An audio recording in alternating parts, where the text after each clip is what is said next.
Selamat pagi Bapak, Ibu, dan Saudari yang dikasihi oleh Tuhan Yesus Kristus. Shalom. Kiranya berkat Tuhan selalu dilimpahkan dalam kehidupan kita. Dalam ibadah yang kedua nanti saya akan menyampaikan firman Tuhan tentang Kristen progresif. Tapi dalam ibadah 1 dan 3 saya akan menyampaikan firman dengan judul Perang Israel versus Iran. Apakah akan memicu perang dunia ketiga? Saya harap kita menyimak dengan baik karena ada banyak data, informasi, tetapi kita juga akhirnya harus mempersiapkan kerohanian kita menjelang kedatangan hari Tuhan.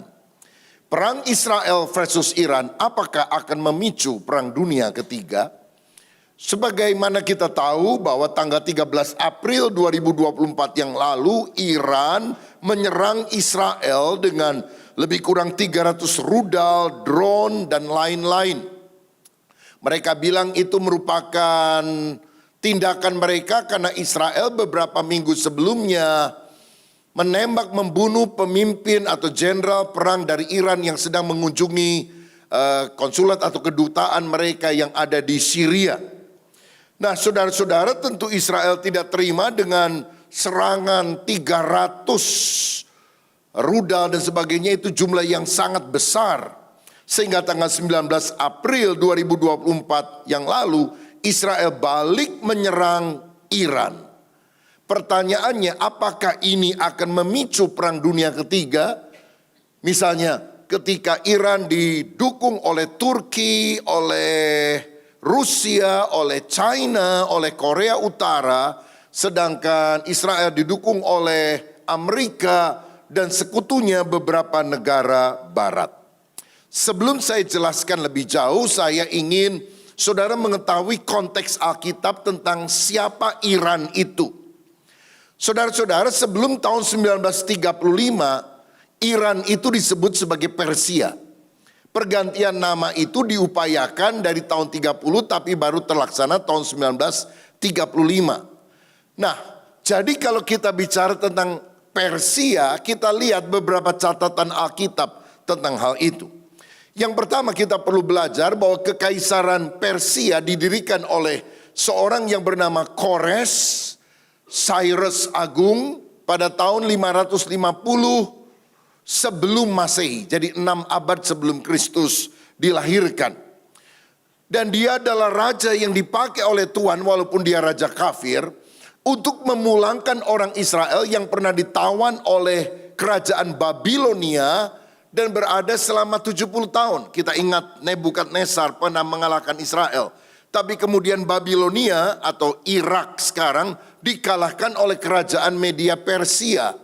Dan pada waktu Persia menjadi pemimpin dunia pada waktu itu, dia suruh orang Israel pulang kembali ke Yerusalem, ke negaranya. Bahkan lebih daripada itu, dia menyuruh agar orang Israel membangun kembali bait Allah di Yerusalem dengan perbendaraan Raja Kores. Ini sesuatu yang luar biasa. Esra 1 ayat 1 sampai 3 mencatat tentang hal itu. Nah, saudara-saudara, kalau kita lihat gambar sebelah kanan itu adalah lukisan tentang Raja Kores atau Cyrus. Lalu di bagian tengah adalah makamnya yang kita bisa temukan di Iran sekarang. Dan yang bawah adalah prasasti dari tembikar tentang tulisan bahwa orang-orang yang pernah ditawan boleh kembali ke negaranya, bahkan boleh membangun kuil atau bait Allah yang mereka percayai. Dan prasasti ini disimpan di British Museum yang ada di Inggris. Saudara-saudara, etnis Persia merupakan keturunan bangsa Arya, yaitu anak cucu cicit daripada Madai yang adalah anak Yafet. Saudara tahu kan kisahnya, Nabi Nuh diselamatkan oleh Tuhan dalam bahtera dan 3 orang anaknya, Sem, Ham, dan Yafet, itu tersebar ke seluruh dunia menciptakan sebuah generasi yang baru. Nah, kalau Persia ini dari turunannya Yafet. Dan Yafet itu, Kejadian 10 ayat 2 saudara bisa lihat di sana, melahirkan orang-orang Eropa yang pada umumnya cukup tinggi, berkulit putih. Jadi etnis Persia sebetulnya bukan orang Arab, bukan orang Semitik. Kalau Israel, Arab adalah keturunan Sem, sedangkan Persia adalah keturunan Yafet. Beda juga dengan bangsa Afrika, Ethiopia dan sebagainya yang merupakan keturunan Ham. Ini Alkitab luar biasa, seluruh umat manusia ternyata berasal dari akar yang sama. Nuh dengan 3 anaknya, Sem, Ham, dan Yafet. Nah, dari bangsa Arya ini kemudian muncul 2 bangsa atau pecah menjadi 2, yaitu bangsa Persia dan Media. Nah, saudara-saudara, tapi kemudian di dalam perkembangannya mereka bercampur dengan penduduk lokal yang disebut sebagai bangsa Elam, yang merupakan keturunan Sem. Saudara bisa baca dalam Kejadian 10 ayat 22. Dan bangsa Elam itu posisinya ada di Iran Selatan. Kalau saudara lihat peta, Teheran, ibu kota Iran itu di utara, maka di bagian selatan itu adalah daerah bangsa Elam pada zaman dulu yang juga dicatat di dalam Alkitab. Nah, kita tahu pada waktu Israel menyerang Iran beberapa minggu yang lalu, kota yang diserang namanya Isfahan.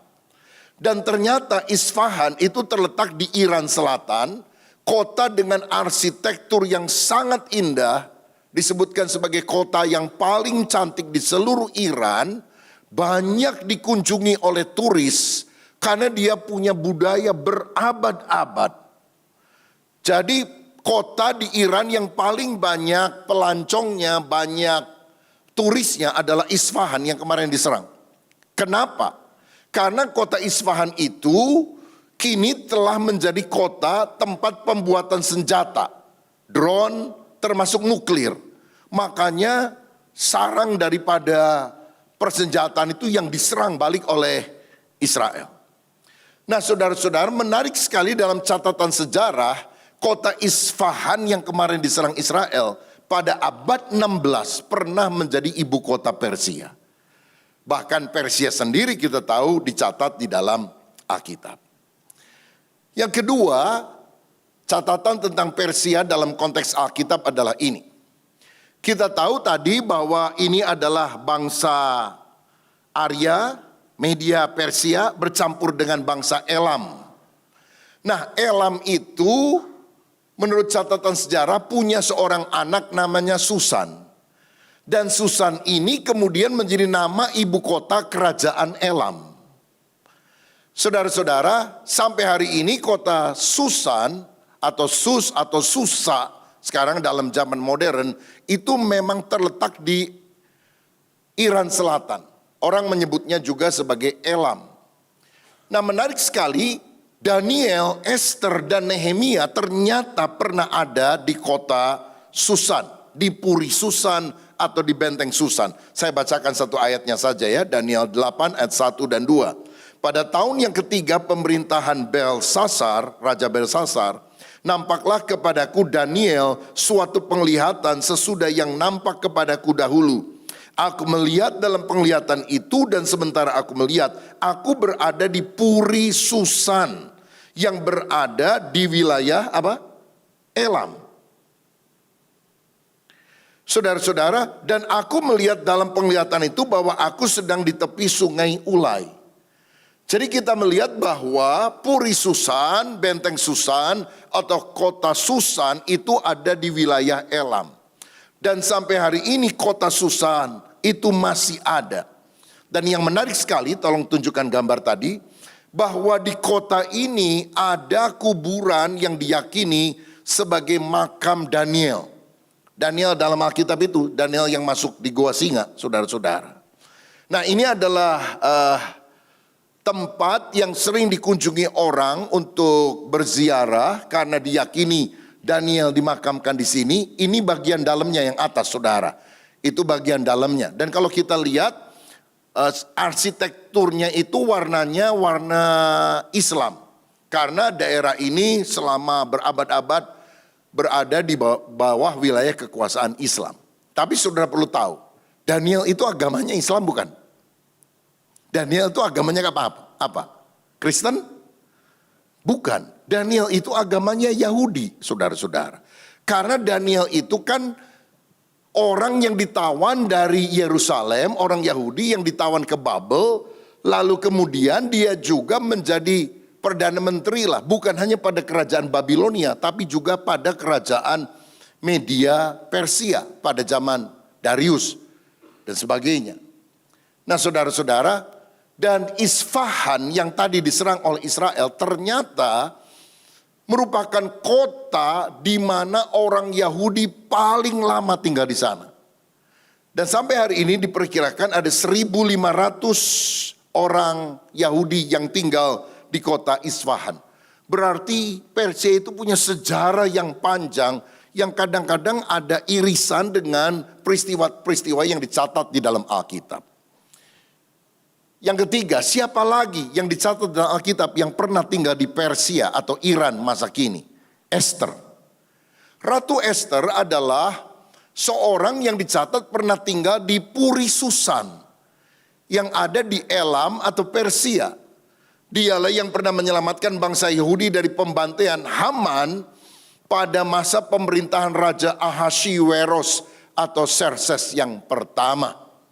Saudara, bahkan kita bersyukur karena kita punya kitab Esther yang menceritakan bagaimana pertolongan Tuhan kepada bangsa Israel yang hampir dibantai di Persia itu. Nah kita lihat saudara bahwa Esther ini kitab yang sebanding dengan kitab Keluaran. Dalam kitab Keluaran kita tahu orang Israel pernah mau dibunuh oleh Firaun. Tapi kemudian Tuhan menolong melepaskan Israel dengan pertolongan, dengan memakai seorang hambanya yang bernama Musa.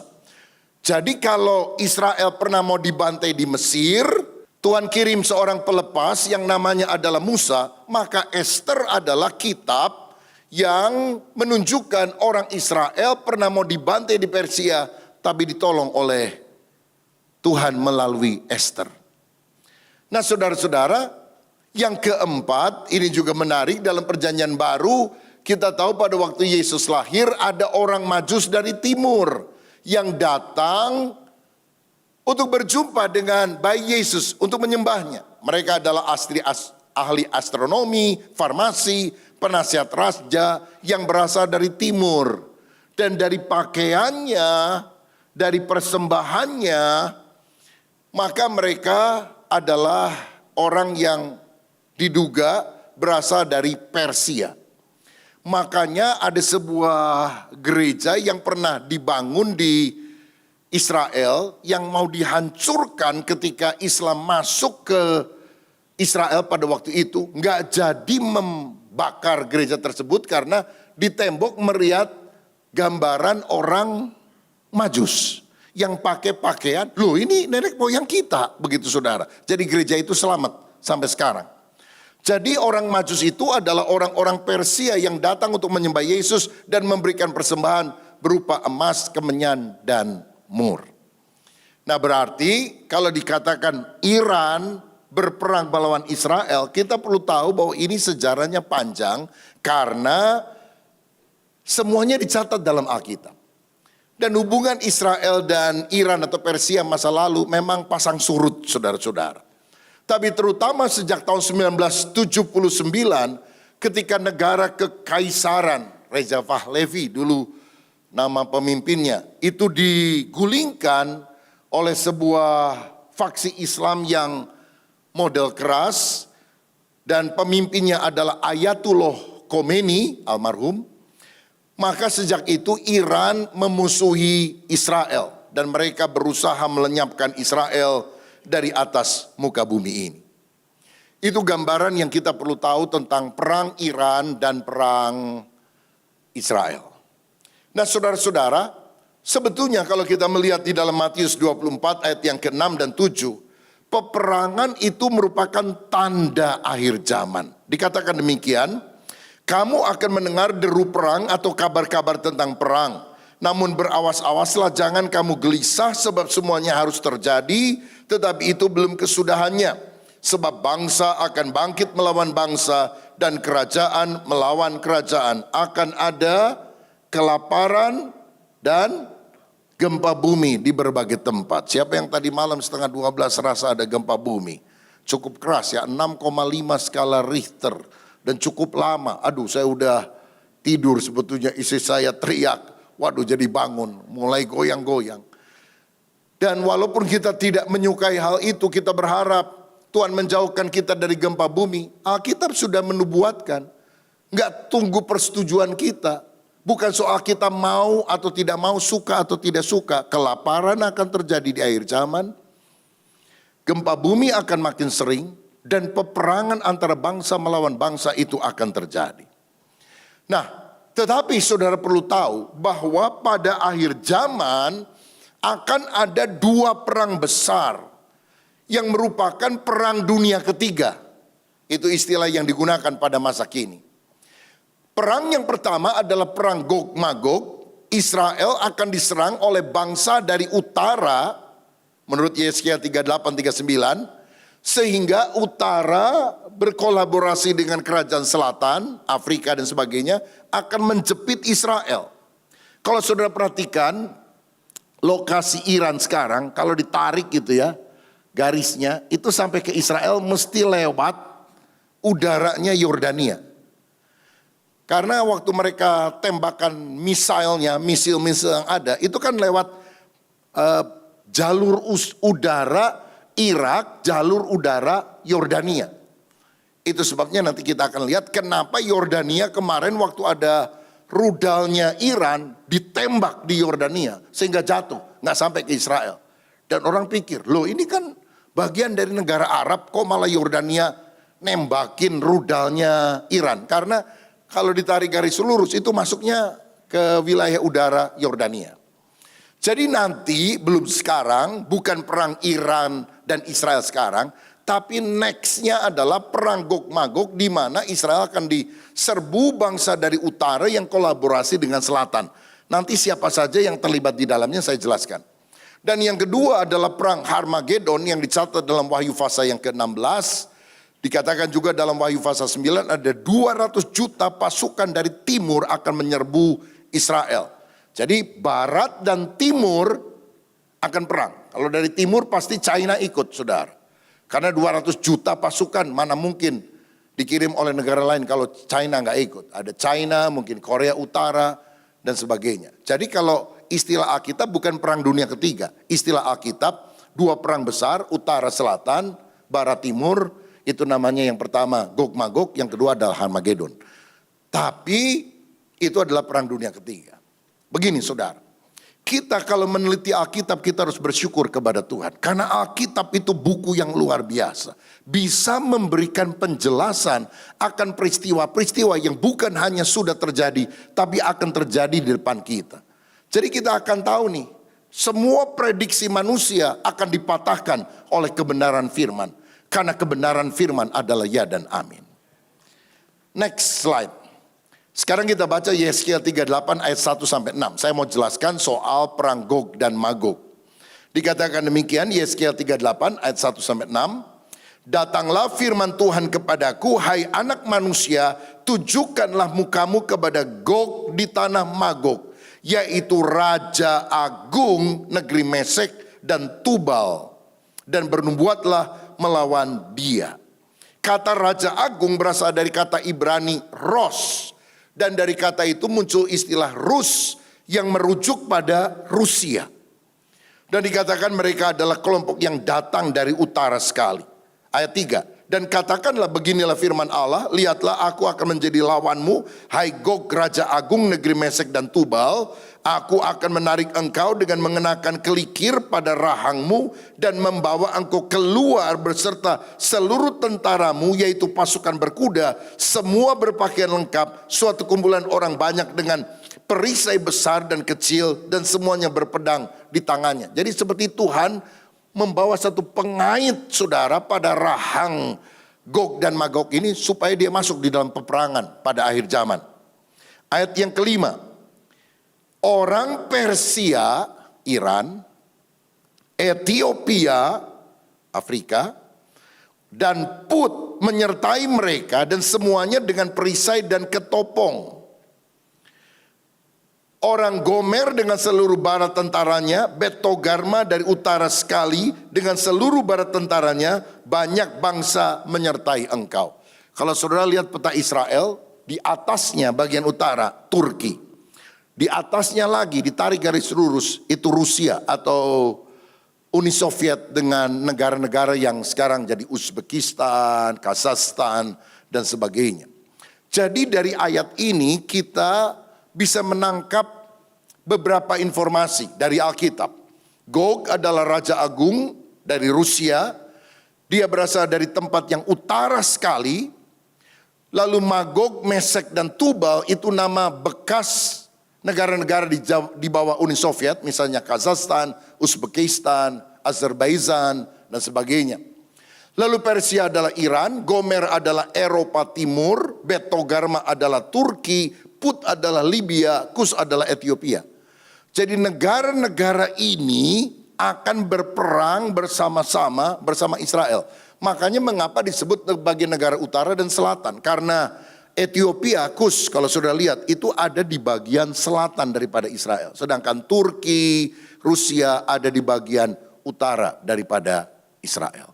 Next. Saudara-saudara, tapi menarik sekali karena di dalam Yehezkiel 38 juga disebutkan koalisi atau negara-negara yang tidak akan ikut perang mendukung Rusia menyerang Israel. Wah, ini luar biasa.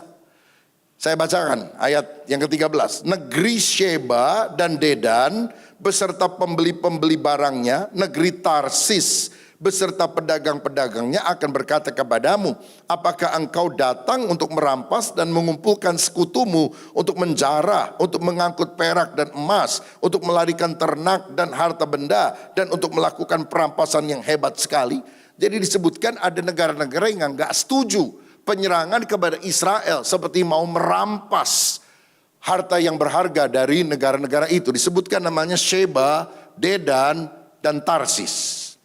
Saudara-saudara, Sheba dan Dedan sekarang ini lokasinya menunjuk kepada negara di Jazirah Arab. Misalnya Arab Saudi, Uni Emirat Arab, Dubai, itu nggak akan ikut di dalam koalisi Rusia.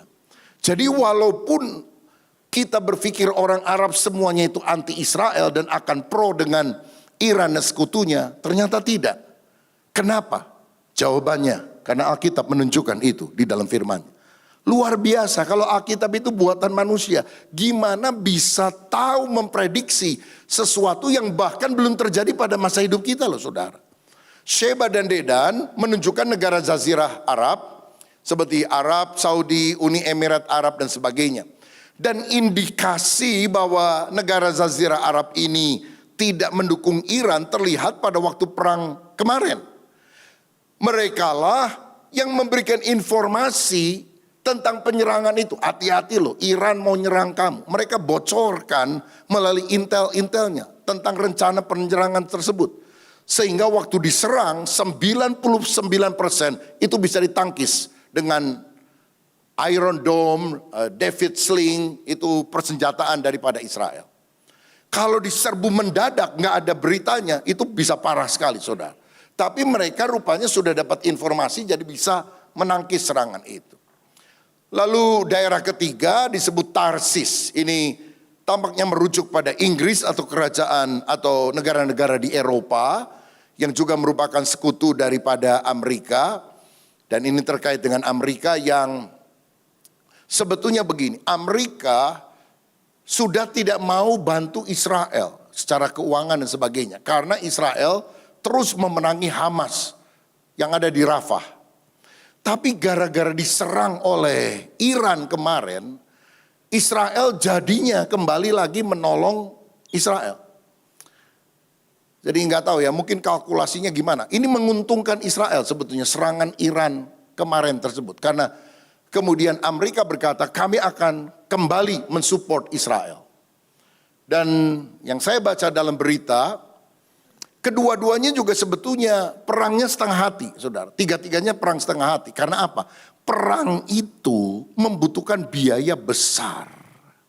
Saudara tahu, saya pernah diberi penjelasan, satu kali Iron Dome, peng, itu menghantam rudal, entah dari Hamas dulu, dari Iran dulu, itu biaya yang digunakan oleh Israel untuk meluncurkan satu alat perang untuk menghambat senjata musuhnya adalah kira-kira 750 juta rupiah. Bisa bayangkan saudara, kalau diserang 300-nya dicuri, kalikan aja 750 juta kali 300. Makanya mereka pilih-pilih. Kalau jatuhnya di padang pasir, biarin begitu. Jadi pilih-pilih kemana kira-kira akan jatuh, karena biayanya luar biasa. Iran ekonominya sedang tidak baik-baik saja. Tapi karena gengsi semuanya mau saling menyerang. Amerika mau bantu, Amerika juga diambang inflasi. Jadi sebetulnya mereka juga mau perang karena gengsi, karena ego, tapi setengah hati karena biayanya akan sangat besar. Dan inilah yang kita perlu doakan, perdamaian dunia. Kita nggak boleh pro Iran, nggak boleh pro Israel, pro siapapun. Apalagi kalau Indonesia, mestinya negara non-blok, saudara-saudara ya. Jadi nggak ngeblok kemana-mana mestinya. Yang kita doakan adalah world peace. Dunia yang damai. Karena itu jauh lebih baik daripada dunia yang berperang. Saudara-saudara, kalau kita lihat ini dari salah satu koran, CNBC ya. Ramai negara Arab bantu Israel patahkan serangan Iran. Ini alasannya. Oh, CNBC itu kelihatannya salah satu penyiaran di Indonesia. Nah saudara-saudara, tapi nanti di dalam perang Gog dan Magog, Eropa dan Amerika menurut catatan Alkitab tidak memberikan bantuan yang nyata kepada Israel di perang itu. Sehingga hanya Allah, Tuhan, Yahweh yang menolong Israel. Sehingga negara-negara yang menyerang Israel akan dihancurkan. Bukan karena Amerika, bukan karena Eropa, tapi karena Tuhan. Next. Saudara-saudara, kalau kita lihat tulisan di bagian kiri, kenapa Yordania membela Israel menembak jatuh rudal drone Iran? Ya belum sampai ke Israel ditembakin begitu. Wah syukur banget itu Israel. Kok tiba-tiba Yordania nembakin, mereka bilang mereka masuk wilayah kami, kalau meledaknya di sini kan bangsa kami juga yang rugi begitu. Nah saudara perlu tahu, Yordania negara tetangga Israel adalah negara keturunan Edom atau Esau. Lalu kemudian punya turunan namanya Moab dan Amon. Saudara tahu Yakub punya saudara namanya Esau atau Edom.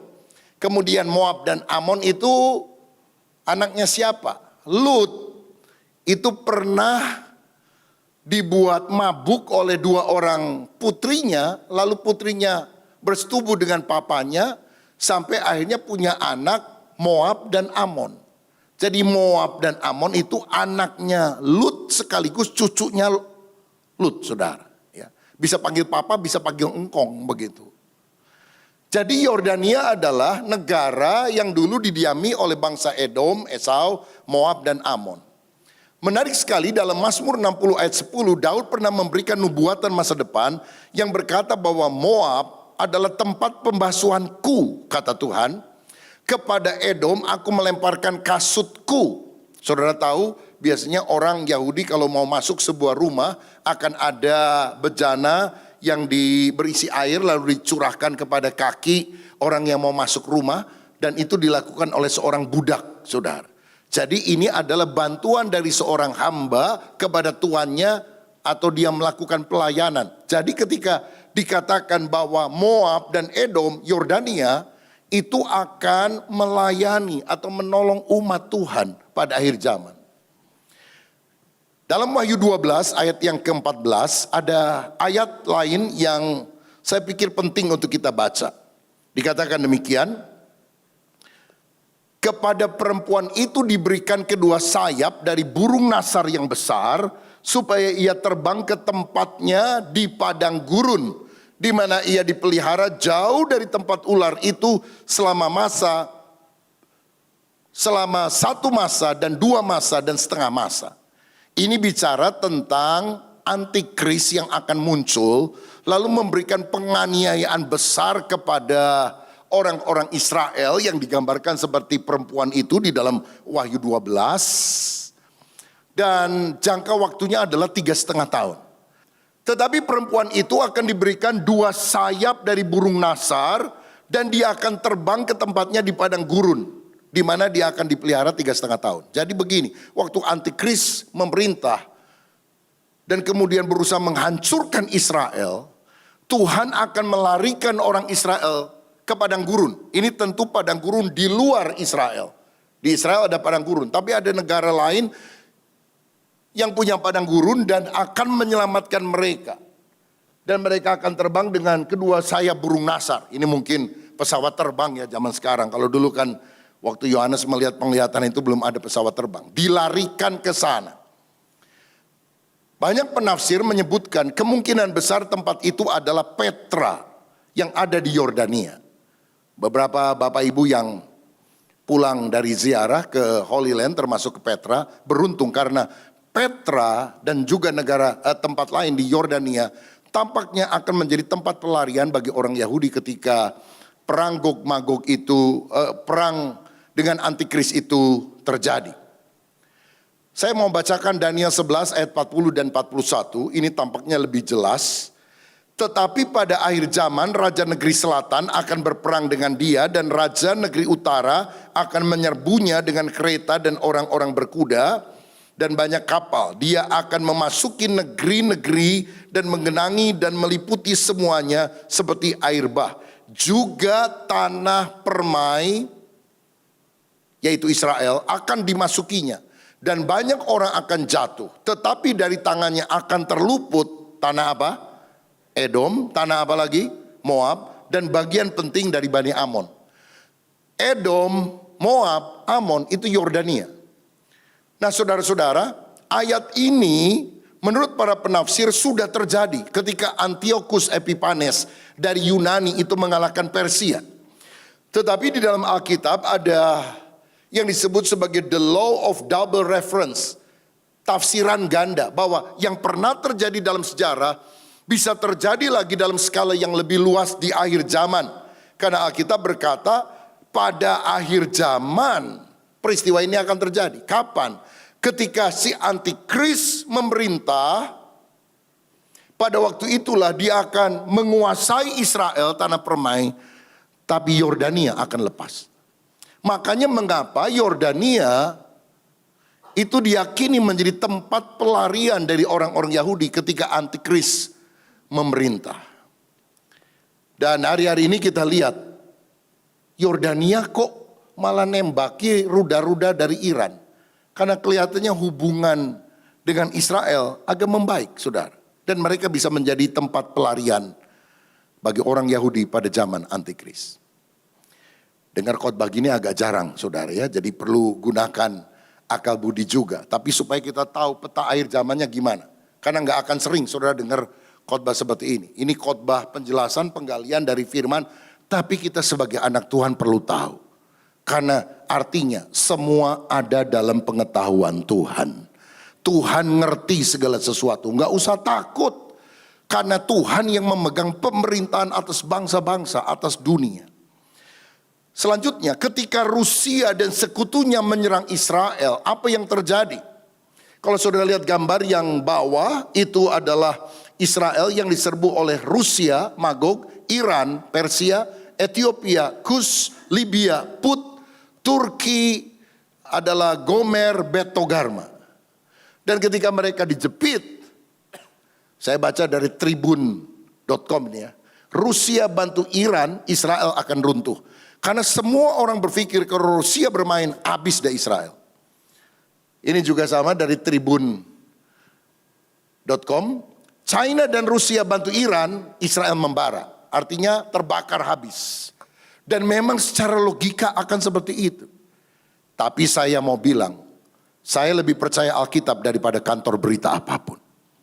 Karena Alkitab bilang begini, Yehezkiel 39 ayat yang ke-6, Tuhan akan menghukum Gog. Dikatakan aku mendatangkan api ke atas Magog dan ke atas orang-orang yang diam di negeri pesisir dengan aman tentram. Dan mereka akan mengetahui bahwa akulah Tuhan.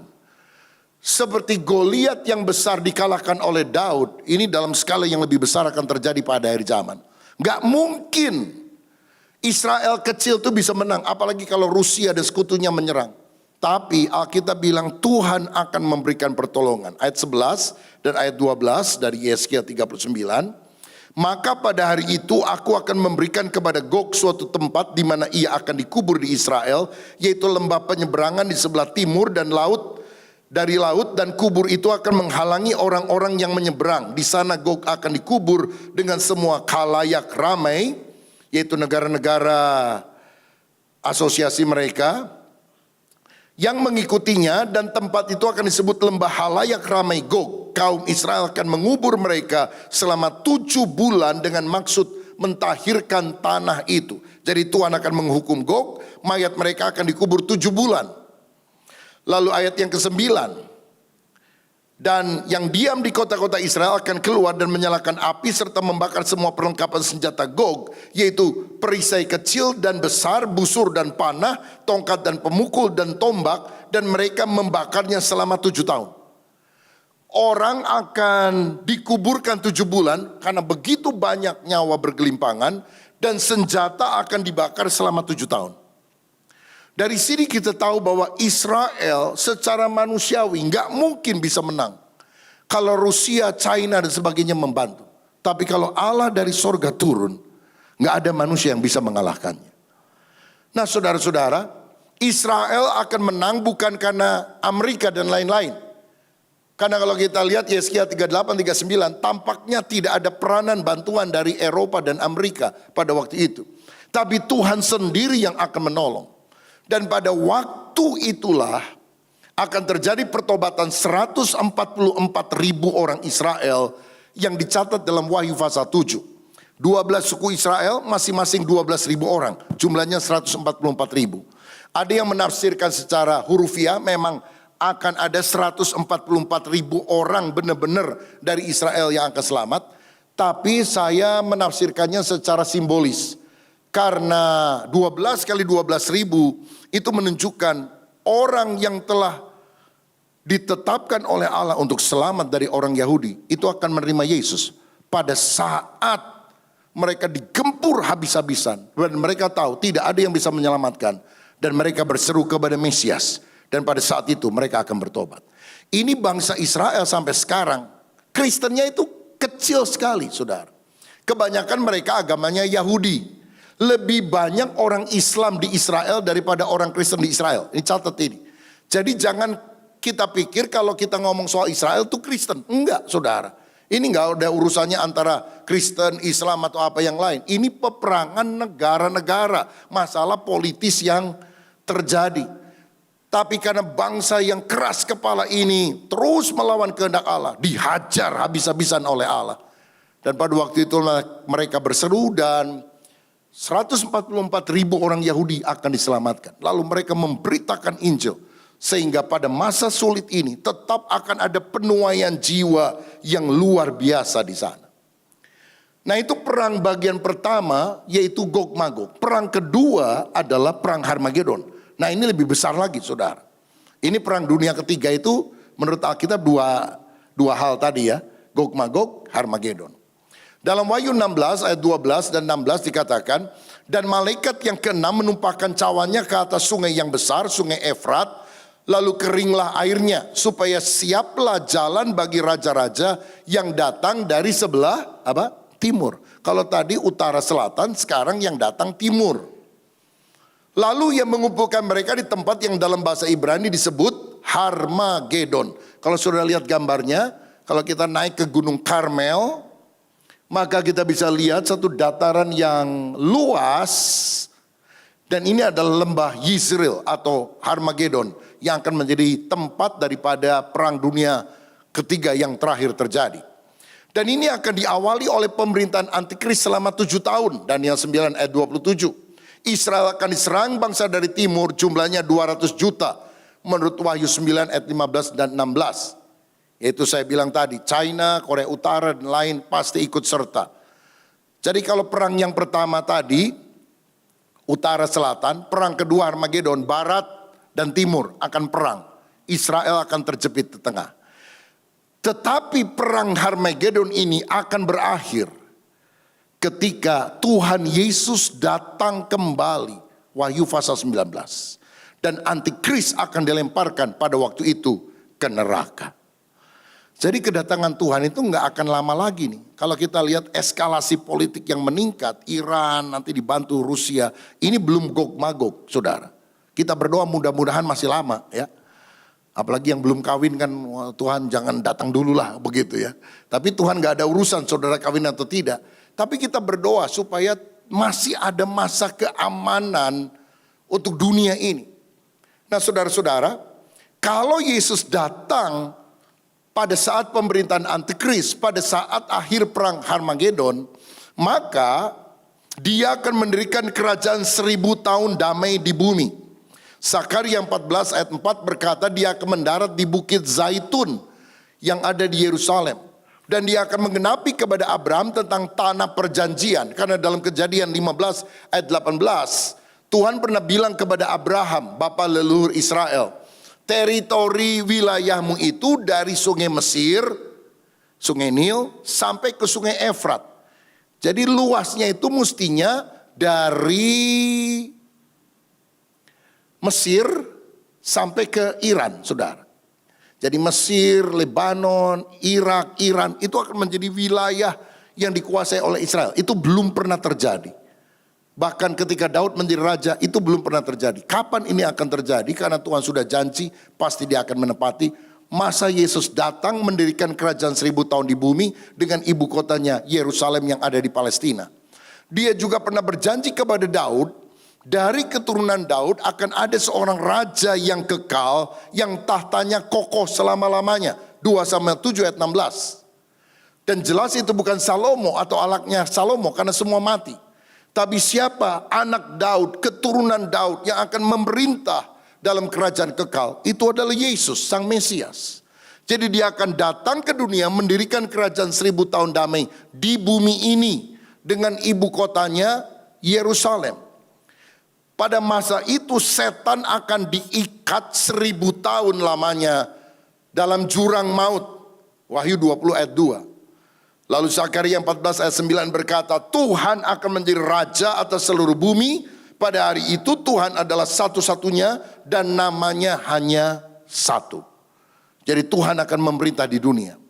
Selanjutnya setelah 1000 tahun, langit dan bumi yang kita tinggali sekarang akan lenyap. 2 Petrus 3 ayat 10. Oleh nyala api dan belerang. Itu adalah kiamat. Jadi kiamat itu masih jauh, saudara. Setelah kerajaan 1000 tahun. Nanti saya jelaskan apa yang paling dekat yang harus kita waspadai. Lalu langit dan bumi yang lama lenyap diganti oleh langit baru dan bumi baru. Yang turun dari sorga. Itulah sorga dan neraka yang kita kenal. Ibu kotanya adalah Yerusalem baru yang turun dari sorga. Jadi sekarang sorga sudah ada, Yesus tinggal di sorga. Nama ibu kota sorga Yerusalem baru. Tapi kemudian ketika langit dan bumi yang sekarang ini lenyap, Tuhan akan bikin langit baru dan bumi baru. Lalu Yerusalem baru, inti daripada sorga sekarang, akan turun ke bumi yang baru. Dan di sanalah kita akan tinggal bersama-sama dengan Tuhan sampai selama-lamanya. Itulah kerajaan Allah yang kekal seterusnya. Berarti kerajaan 1000 tahun akan merger, akan bergabung dengan kerajaan Allah yang kekal. Next. Nah saudara-saudara, mungkin ada yang bilang, aduh takut juga ya dengar gini perang. Tunggu dulu. Sebelum peristiwa-peristiwa itu menimpa dunia, antikris dan sebagainya. Ada satu peristiwa yang paling dekat dengan kita, yang kita nantikan. Rapture. Pengangkatan orang percaya. Diangkat hidup-hidup pada waktu Yesus datang menampakkan diri di awan-awan. Itu dicatat dalam 1 Tesalonika 4 ayat 16 dan 17. Yang berkata demikian. Sebab pada waktu tanda diberi, yaitu pada waktu penghulu malaikat berseru dan sangkakala Allah berbunyi, maka Tuhan sendiri akan turun dari sorga dan mereka yang mati dalam Kristus akan lebih dahulu bangkit. Sesudah itu kita yang hidup, yang masih tinggal, akan diangkat bersama-sama dengan mereka dalam awan, menyongsong Tuhan di angkasa. Demikianlah kita akan selama-lamanya bersama-sama dengan Tuhan. Jadi kita ini menanti-nantikan bukan perang Gog Magog. Kita nggak menantikan perang Harmagedon. Kita tidak menantikan antikristus. Karena Alkitab berkata, ketika Yesus datang, tahap pertama di awan-awan, Dia akan mengangkat semua orang percaya yang sudah mati dibangkitkan, mengenakan tubuh kebangkitan, yang masih hidup diubah sekejap mata, mengenakan tubuh kemuliaan, lalu kita diangkat bersama ke awan-awan, kita nyanyi, ada pertemuan di udara, pertemuan yang manis, saya rindu bertemu dengannya, jauh di udara. Masih bisa lagunya? Belajar dulu, nanti ragu kebangsaan di atas. Gak bisa diturunin lagi, bahaya saudara-saudara. Makanya kita harus berjaga-jaga supaya pada waktu pengangkatan jangan kita ditinggalkan, tapi kita diangkat. Karena yang ditinggalkan akan masuk pada masa pemerintahan antikris selama 7 tahun dan kita akan masuk di dalam masa kesusahan besar. Tapi orang yang diangkat bersama dengan Kristus akan masuk dalam kerajaan sorga, menghadap bema, tahta pengadilan Kristus, lalu masuk dalam pesta kawin anak domba, di mana kita bersama-sama dengan Yesus sampai selama-lamanya. Konklusinya, apa respon kita mengetahui kebenaran ini? Pertama, pahami nubuatan akhir zaman yang sudah dan belum digenapi, sehingga kita yakin keakuratan Alkitab dan tidak diombang-ambingkan oleh pengajaran palsu. Semuanya itu udah di Alkitab, saudara. Masalahnya kita mau baca, meneliti, minta terang Roh Kudus untuk menjelaskan atau tidak. Karena Alkitab ini akan menjadi buku yang tertutup bagi orang yang tidak diterangi oleh Roh Kudus. Tapi berbahagialah saya dan saudara ketika Roh Kudus menyingkapkan rahasia tentang akhir zaman, supaya saudara tahu peta akhir zamannya bagaimana, apa yang akan terjadi, sehingga kita sungguh-sungguh bisa berdiri teguh dalam iman. Yang kedua, persiapkan diri karena kedatangan Tuhan sudah semakin dekat. Tinggalkan perkara duniawi, hidup berjaga-jaga seperti 5 gadis bijaksana yang menyiapkan minyak dan pelitanya. Hiduplah penuh dengan Roh Kudus, memberitakan kabar baik dengan kuasa Allah selagi kesempatan itu masih ada. Yang ketiga, belajar dari peristiwa perang Gog dan Magog, di mana kekuasaan dunia itu tampaknya akan menghancurkan Israel. Dan ramalan prediksi daripada kantor berita luar negeri Indonesia, kalau Iran dibantu sama Rusia, habis tuh Israel. Israel akan lenyap. Ternyata kalau menurut Alkitab enggak, saudara. Karena Tuhan akan memberikan pertolongan. Jadi percayalah, perlindungan Tuhan adalah perlindungan yang terbaik bagi umatnya. Jangan mengandalkan manusia. Karena manusia nggak bisa menyelamatkan. Amerika, Eropa yang tampaknya akan diharapkan membantu, nggak akan bantu, saudara. Saudara mengharap pertolongan manusia yang saudara pikir akan membantu, nggak akan bantu. Doa sama Tuhan. Tuhan adalah kota benteng kita, tempat perlindungan yang dapat dipercaya. Dan yang terakhir, yang keempat, perbanyak doa agar masa anugerah keselamatan masih diberikan dan kita makin giat memberitakan Injil. Mazmur 122 juga berkata, doakanlah kesejahteraan Yerusalem, maka orang-orang yang melakukan itu akan mendapatkan sentosa. Kenapa kesejahteraan Yerusalem harus didoakan? Kalau perang terjadi di Yerusalem, perang terjadi di Israel, itu tandanya gak lama Tuhan akan datang. Makanya kalau kita mau hidup damai, didoakan Yerusalemnya. Dan kita percaya ada pertobatan sisa Israel yang harus terjadi sebelum kedatangan Kristus untuk kali kedua. Kalau orang Yahudi itu banyak yang bertobat, 144 ribu orang Yahudi tadi yang saya jelaskan, itu tandanya gak lama Yesus akan datang kembali. Saudara, kita gak setuju dengan perbuatan yang kadang-kadang melanggar peri kemanusiaan dalam perang. Siapapun, mau Hamas, mau Israel, mau Iran dan sebagainya. Sebagai manusia tentu orang-orang Israel juga melakukan banyak hal yang melanggar hukum dan sebagainya.